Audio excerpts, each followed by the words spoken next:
kalau di triwulan pertama tahun 2020 dengan laba sebesar 457 miliar rupiah, merupakan peningkatan dibandingkan dengan laba full year di tahun 2019 yang lalu. Itu yang pertama. Yang kedua juga kalau kita lihat dari sisi coverage Bank BTN tadi sudah disampaikan bahwa coverage terhadap NPL kita mencapai di atas 100%. Nah ini artinya apa? Artinya jumlah pencadangan yang kita miliki itu sudah melampaui jumlah NPL yang ada.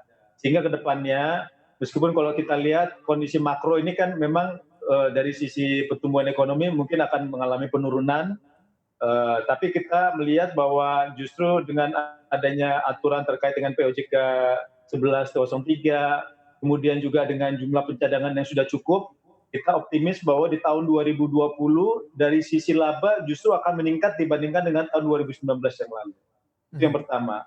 Meskipun memang kalau kita lihat dari sisi pertumbuhan mungkin akan melambat dibandingkan dengan tahun 2019 yang lalu, karena memang kalau kita lihat dari sisi demand kebutuhan untuk kredit, baik itu dari sisi kredit konstruksi untuk segmen komersial maupun untuk KPR non subsidi, kita lihat juga saat ini ada pelambatan, sehingga kemungkinan untuk tahun 2020 ini pertumbuhan kredit sedikit melambat dibandingkan dengan tahun 2019 yang lalu.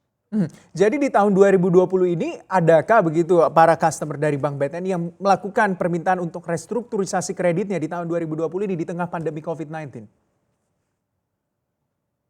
Iya, kalau kita lihat memang dengan adanya kondisi ini ada debitur-debitur yang meminta untuk melakukan restrukturisasi.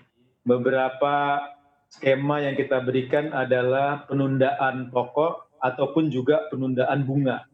Tapi seperti tadi kami sampaikan, dengan adanya POJK 1103 dan juga sudah adanya ketentuan yang dikeluarkan oleh IAI, meskipun terjadi penundaan pokok dan bunga tadi, dari sisi pengakuan pendapatan itu tetap dimungkinkan untuk bisa dilakukan pengakuan pendapatan.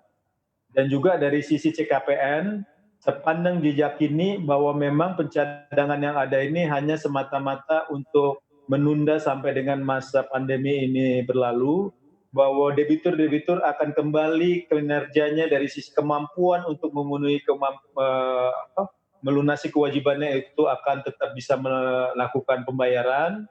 Kita tidak perlu untuk bisa mengklasifikasikan debitur tersebut sebagai debitur yang kolektibilitasnya menurun dibandingkan dengan sebelumnya.